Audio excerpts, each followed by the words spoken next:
For several weeks, something subtle has been happening in the background of the public conversation. It did not arrive with a headline or a breaking alert. There were no official announcements, no urgent press conferences, and no confirmed statements. Instead, it appeared as a quiet shift in tone, a pause where there was once confidence, a silence where routine visibility used to be. Observers who follow public figures closely began to notice it first. Appearances slowed, familiar signals stopped appearing, expected movements did not happen. At first, these details seemed easy to explain away. Schedules change, plans evolve, public life is unpredictable, but over time, the gaps grew harder to ignore. What made the moment unusual was not a single event, but the way multiple threads appeared to tighten at once. Financial discussions that had once felt abstract became more pointed. Industry insiders began speaking more carefully. Media coverage shifted from celebration to cautious distance. No one was making accusations. No one was confirming anything. Yet the atmosphere felt different. In situations like this, the absence of information can matter as much as what is known. When institutions that normally move quickly choose to wait, it often signals internal review. When familiar partners remain publicly neutral, it can suggest conversations happening behind closed doors. And when public narratives begin to fragment, it usually means a story is no longer being managed from one place. This is where the situation began to draw attention, not because of spectacle, but because of restraint. The language surrounding the individual at the center of this story became more conditional. Words like allegedly, reportedly, and according to commentary started appearing more often. Analysts avoided conclusions. Commentators focused on process rather than outcomes. What followed was not an explosion, but a slow unfolding. Pieces of information surfaced separately, often disconnected from one another. A document mentioned here, a cancelled arrangement noted there, a quiet professional withdrawal that raised more questions than it answered. None of this confirms wrongdoing. None of it establishes facts, but taken together, it suggests a moment of transition, a period where past assumptions are being re-examined and future paths are uncertain. This is not a story about scandal in the traditional sense. It is a story about systems, expectations, and what happens when carefully maintained images begin to encounter practical limits. And as more attention turns toward these unanswered questions, the discussion continues to grow, not louder, but deeper. To understand why this discussion has taken shape, it helps to look at the broader environment in which the central figure has operated for years. Public life, especially at high levels, depends on structure. Relationships with institutions, industries, and audiences are built slowly. They rely on predictability, mutual benefit, and trust. When those systems function well, they create the impression of stability. When they begin to strain, the changes can be subtle at first. The individual at the center of this story rose quickly. Early visibility came through a mix of personal branding, strategic partnerships, and association with established institutions. At the time, this ascent was widely framed as modern, refreshing, and well-managed. Media coverage emphasized confidence and forward momentum. Commercial interest followed naturally. Fashion, entertainment, and philanthropic spaces all showed interest in alignment. For several years, this arrangement appeared to work. Appearances were frequent, collaborations were announced, public messaging remained consistent. There was little reason for outside observers to question the structure behind the image. Even critics focused more on tone than substance. The system appeared intact. But public-facing success often masks complex internal logistics. High-visibility lifestyles require constant support. Security, travel, representation, styling, and promotion all carry ongoing costs. These operations depend on cash flow, credit, and professional goodwill. They also depend on boundaries being respected. Items loaned must be returned in agreed condition. Access granted must be used within defined limits. Reputations must remain low risk for all involved. Over time, some observers began to note small inconsistencies. Projects were announced but delayed. Partnerships appeared and then quietly dissolved. Media stories hinted at friction without explaining its source. None of this was extraordinary on its own. Many public figures experienced similar cycles. What made this case different was the pattern. Industry professionals, speaking cautiously in public forums, began emphasizing process. They talked about compliance, auditing, and internal review. These are not words typically highlighted unless something has prompted closer examination. At the same time, access appeared to narrow. Invitations that were once routine became less frequent. Coverage shifted from enthusiasm to neutrality. This is where the background becomes important. Luxury industries, in particular, operate on strict internal controls. Their public image is built on exclusivity, but their internal systems are built on documentation. Inventory is tracked, loans are recorded, returns are monitored. These processes exist not because of mistrust, but because scale demands precision. When a client interacts with such systems, their activity creates a trail. Most of the time, this trail remains dormant, reviewed only if anomalies appear. According to public commentary, questions began emerging when certain patterns repeated across locations and timelines. Again, no conclusions were drawn. Reviews do not imply guilt, they indicate attention. At the same time, the public narrative around the individual grew more complex. Messaging emphasized independence and reinvention. New ventures were discussed. The language suggested a shift away from reliance on traditional institutions towards self-directed branding. This reframing may have been intentional, or it may have reflected changing access. Without confirmed statements, it is difficult to say. What is clear is that by this stage, multiple systems were operating simultaneously. Public storytelling continued. Behind the scenes, professional evaluations may have been underway. These processes often move slowly. They prioritize accuracy over speed, and they rarely announce themselves. This is why the discussion did not erupt overnight. It developed through observation, speculation, and careful phrasing. Commentators avoided definitive claims. Analysts pointed out structural pressures rather than personal motives. The focus remained on how high-profile arrangements function when expectations on all sides begin to shift. As more people began asking quiet questions, the story moved into a new phase, not one of accusation, but of scrutiny. And once scrutiny begins, it rarely remains contained to a single area. At this point, many people started asking questions that did not have simple answers. The discussion moved away from personalities and toward mechanisms. How do high-profile arrangements actually work when visibility is constant and margins for error are thin? What happens when access is broad but oversight remains strict? And how much flexibility truly exists within systems that appear generous from the outside? According to public commentary, one area that drew attention was the way visibility and presentation were being maintained. Public figures often rely on a mix of ownership, loans, and temporary access to support their appearances. This is a normal practice across entertainment and fashion. Items may be provided for specific events, shoots, or appearances, with clear expectations about use and return. These arrangements depend on trust and transparency. Questions arose when some observers noted repeated appearances of rare or high-value items across short timeframes. Individually, such sightings meant little. High-profile individuals are often given access that others are not. But over time, patterns invite curiosity. Analysts began wondering whether the volume and frequency aligned with standard industry practice or whether the pace suggested something more complex. None of this establishes misuse. Patterns can have many explanations. Stylists rotate wardrobes. Brands coordinate visibility campaigns. Items may appear similar while being entirely different. Still, the conversation shifted toward how these systems monitor activity.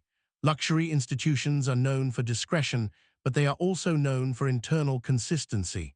When activity crosses thresholds, it tends to be reviewed. Another area of discussion centered on logistics. High-visibility appearances involve teams. Assistants coordinate schedules. Representatives manage relationships. Multiple people may handle items at different stages. In such environments, accountability can become diffused. If something goes wrong, it is not always clear where responsibility lies. This complexity makes it difficult to draw conclusions without formal findings. Some commentators suggested that reviews may have begun quietly, Others cautioned against assuming intent. Reviews can be routine. They can be triggered by data, not suspicion. Institutions often reassess activity simply to confirm compliance. This process does not imply wrongdoing. It reflects standard risk management. At the same time, the public noticed subtle changes in access. Certain brands appeared less visible. Opportunities that once seemed likely did not materialize. Again, there are many possible reasons. Market conditions shift. Strategies change. Not every collaboration is finalized, but when combined with other observations, these absences added weight to the discussion. Media treatment evolved as well. Coverage became more analytical. Articles focused on industry dynamics rather than personal narratives. Language grew careful. Sources were described as familiar with processes rather than close to individuals. This kind of framing usually signals that journalists are aware of internal considerations they cannot yet confirm. This is where the uncertainty deepened. Without official statements, the space filled with interpretation. Some saw a deliberate step back. Others saw external pressure. Most agreed that something had changed, even if no one could say exactly what.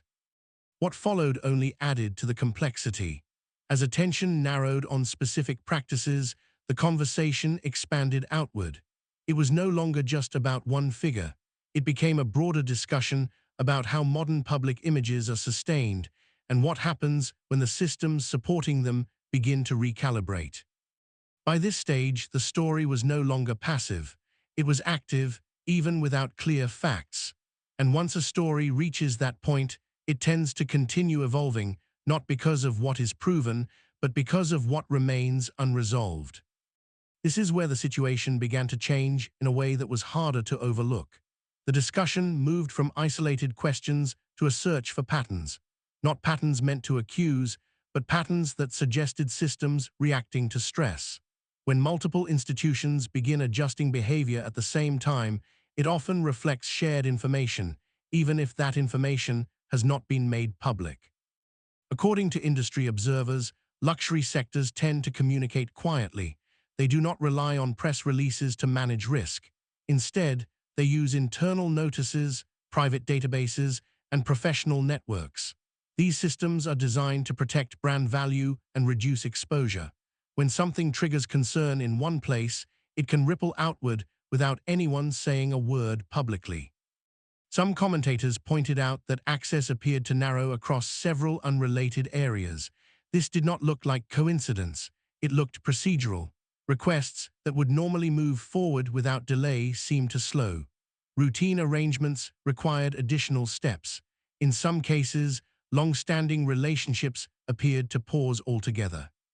Again, this does not confirm wrongdoing. Institutions can pause engagement for many reasons. They may be reassessing strategy. They may be responding to internal audits. They may be adjusting to new leadership. But the timing raised eyebrows. These shifts seem to cluster within a short window, suggesting coordination rather than chance. At the same time, public appearances took on a different tone. Outfits were simpler. Settings were more controlled. Visibility became selective rather than expansive. For some, this signaled a deliberate reset. For others, it suggested limited access to resources that had once been readily available. Without confirmation, both interpretations remained possible. What added to the tension was the role of documentation. Modern luxury operations rely heavily on records. Every item has identifiers. Every transaction leaves a trace. Even when discretion is high, data remains precise. According to general industry knowledge, these systems are designed to flag irregular movement, not to punish, but to protect inventory integrity. Commentators began discussing how reviews are conducted. When an internal review is launched, activity does not stop immediately. Often, it continues under observation. This allows institutions to understand scope and context. To outside observers, this can look like normal operations, even as scrutiny increases behind the scenes. Some suggested that this might explain why nothing appeared to happen all at once. There was no dramatic cutoff. Instead, there was a gradual tightening. Access became conditional. Processes became slower. oversight increased. These are typical responses when organizations want clarity before making decisions. Another layer of complexity involved intermediaries. High-profile figures rarely interact directly with systems. They work through teams. Assistants, stylists, and representatives handle logistics. This creates distance between the individual and the operational details. If issues arise, determining intent becomes more difficult. Was a pattern directed, or was it the result of miscommunication within a large team? This ambiguity is why discussions remained cautious. Analysts emphasized that responsibility in such environments is rarely straightforward. A pattern can exist without deliberate planning. Repetition can result from habit rather than strategy, and systems can misinterpret coincidence as coordination. Still, the accumulation of small signals continued. Observers noted that certain industry figures appeared to distance themselves socially. Public praise became less frequent. Silence replaced support. These shifts did not come with explanations, but they contributed to a sense that reputational calculations were being made. In parallel, online discussions grew more detailed. Some users began compiling timelines. Others compared appearances and dates. While these efforts were speculative and unverified, they reflected a broader curiosity. People were trying to understand how such a visible lifestyle was being maintained amid apparent institutional cooling. This is where the story gained momentum, not because of proof, but because of plausibility. The idea that systems were quietly adjusting felt consistent with what people were observing, and once that idea took hold, each new absence or delay reinforced it. Importantly, responsible commentary continued to stress uncertainty. No formal statements had been released. No confirmed actions had been announced. Everything remained within the realm of analysis. Yet the tension was unmistakable. The sense that something unresolved was unfolding became harder to dismiss. As more attention focused on these patterns, the conversation widened again. It was no longer just about one figure or one industry. It became a case study in how modern reputations intersect with complex systems and how those systems respond when expectations and realities drift apart. This is why the discussion did not fade. Each quiet adjustment created more questions. Each unanswered pause invited further analysis. And as institutions continued to act without speaking, the story moved into its next phase, one shaped as much by reaction as by action. As the discussion spread, attention turned outward toward how different groups appeared to be responding, not with statements or announcements, but with behavior. In stories like this, reactions often reveal more than words. Institutions rarely explain caution in real time. Media organizations adjust framing. Professional partners reassess exposure. The public notices these shifts even when they are not spelled out. Media coverage was one of the first areas where change became visible. Early reporting had focused on personality, narrative, and personal journey. Now the tone became more procedural. Articles referenced industry standards and typical practices. Sources were described as familiar with operations rather than close to individuals. This kind of language signals restraint. It suggests that outlets are aware of sensitivities and are choosing analysis over speculation. At the same time, some coverage simply stopped. Profiles that might once have been expected did not appear. Features that had been rumored failed to materialize. Again, this does not imply rejection. Editorial decisions are influenced by many factors, but silence, especially when coordinated across outlets, often reflects uncertainty about how a story may develop. Public reaction followed a similar pattern. There was no single moment of outrage or support. Instead, there was confusion. Longtime followers asked why familiar signals had disappeared. Comment sections filled with questions rather than conclusions. Many people expressed that they felt something was being left unsaid, even if they could not articulate what it was. Institutions within the relevant industries appeared to respond with caution. According to general commentary, when risk assessments are underway, organizations prioritize insulation. They limit association until clarity is restored. This does not mean they have made judgments. It means they are protecting themselves from future complications. In some cases, routine interactions reportedly became more formal. Processes that had once relied on trust now required additional verification. These changes are common during periods of review. They are designed to ensure compliance, not to assign blame, but to those on the outside, they can feel like distancing. Professional networks are particularly sensitive to reputational risk. When uncertainty arises, individuals within those networks often reduce visibility with the subject in question. This can happen quietly. Invitations are delayed, communications slow, relationships enter a holding pattern. None of this is dramatic, but it is noticeable. Online discussions reflected this ambiguity. Some commentators urged patience, reminding audiences that speculation is not evidence. Others argued that patterns alone justified concern.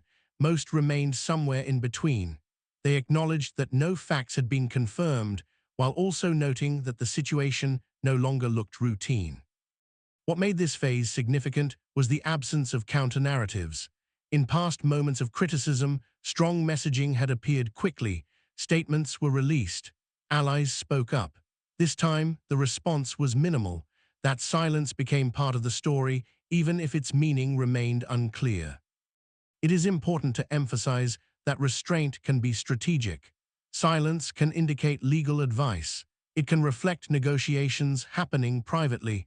It can also signal that those involved are waiting for processes to conclude before speaking, without access to tea. Ho's internal discussions, interpretation remains speculative. Still, the combined effect of media caution, institutional distance, and public uncertainty created a sense of suspension. The story was not escalating in volume, but it was deepening. Each group appeared to be waiting for the next development before committing to a position. This is often how prolonged public discussions persist. They are not driven by revelation, but by anticipation. People sense that something unresolved sits beneath the surface. They watch for confirmation or closure, and until either arrives, attention remains fixed. As this waiting period continued, one thing became clear. The conversation was no longer about a single event. It was about credibility, process, and trust, and once those themes take hold, they tend to linger. This is why the story continued to circulate, not because of what had been proven, but because of how many questions remained unanswered. This is why the discussion has not faded, even as weeks have passed without definitive updates. Stories like this do not depend on constant new information. They persist because they sit at the intersection of image and structure. When a public figure's identity has been built around access, alignment, and credibility, any uncertainty in those areas naturally draws attention. At its core, this story touches on how modern influence operates. Visibility today is not only about fame, it is about systems that support that fame. These systems include industries, partners, and institutions that lend legitimacy through association. When those systems appear to hesitate, people begin to wonder why. Not because they assume wrongdoing, but because hesitation itself is meaningful. According to public commentary, this moment reflects a broader tension that many high-profile figures face. The push to remain visible often collides with the need to remain compliant. Expansion brings opportunity, but it also brings scrutiny. The larger the platform, the more closely activity is examined. This is not unique to one person. It is a structural reality of modern public life. Another reason the story continues is the lack of resolution. There has been no clear ending, no confirmation, no denial that addresses the specifics being discussed. In the absence of closure, speculation fills the space, even when responsible voices urge restraint. People are drawn to unfinished narratives. They look for patterns, explanations, and outcomes. The situation also raises questions about sustainability. Public images can be maintained for long periods, but they require constant input. Financial, logistical, and reputational resources must remain aligned. When any one of these areas comes under strain, adjustments are inevitable. Sometimes those adjustments are temporary. Sometimes they signal a longer transition. Observers have noted that the individual at the center of this discussion appears to be recalibrating. Appearances are more selective. Messaging is narrower. Focus seems to have shifted toward fewer, more controlled ventures. This could represent a strategic choice. It could also reflect external constraints. Without confirmation, both interpretations remain plausible. Importantly, the story resonates because it feels familiar. Many people recognize the pressure of maintaining expectations that grow faster than resources. While the scale here is unusual, the underlying dynamics are not. This sense of recognition keeps audiences engaged, even when details remain unclear. There is also the question of timing. The current cultural moment is one of reassessment. Audiences are more skeptical. Institutions are more risk-aware. Transparency is demanded, but rarely fully delivered. In this environment, unresolved questions tend to linger longer than they once did. Some commentators suggest that the story will eventually resolve quietly. Reviews conclude, relationships reset, attention moves elsewhere. Others believe that additional information will emerge, clarifying what is now ambiguous. Both outcomes are possible. What is certain is that until one occurs, the discussion will continue. This persistence is not driven by hostility. It is driven by curiosity and uncertainty. People want to understand how visible success is maintained and what happens when the machinery behind it slows or shifts. As long as the gap between public image and behind-the-scenes process remains unexplained, the story retains its grip. And that is why it continues to surface, not as a headline, but as an ongoing conversation. As this discussion reaches its current pause, it is worth stepping back from the speculation and looking at what can be said with certainty. No official findings have been released. No formal conclusions have been presented to the public. Much of what has been discussed exists in the space between observation and interpretation. That space can feel uncomfortable, but it is also where careful reflection belongs. Public stories often unfold in ways that are slower and quieter than people expect. Real change rarely arrives all at once. It shows up in adjustments, in pauses, in shifts that only become clear when viewed over time. What has drawn attention here is not a dramatic event, but a gradual rebalancing. A sense that momentum has slowed and that familiar patterns no longer hold in the same way. It is important to remember that uncertainty does not equal guilt. Reviews do not equal conclusions. Silence does not equal admission. Many processes happen privately, especially when reputations, contracts, and complex systems are involved. The absence of clear answers may reflect caution rather than crisis. At the same time, public figures exist in a space where perception matters. When visibility changes, people notice. When access appears to narrow, questions arise. This is not a judgment. It is a reflection of how closely watched public life has become. Every adjustment is interpreted, even when it is mundane. What this moment ultimately highlights is the fragile balance between image and infrastructure. Public success depends on more than attention. It depends on systems that function smoothly and trust that remains intact. When either of those elements is questioned, even quietly, the effects can ripple outward. For now, the story remains open. It has not reached a conclusion. It may resolve quietly or it may develop further. Until then, the most responsible approach is patience, allowing space for facts if they emerge, acknowledging what is unknown, resisting the urge to fill gaps with certainty. Stories like this often say more about the world watching than the individual at the center. They reveal how audiences process ambiguity, how institutions manage risk, and how narratives evolve when clarity is delayed. As attention eventually moves on, this period will likely be remembered not for what was proven, but for what it revealed about modern public life.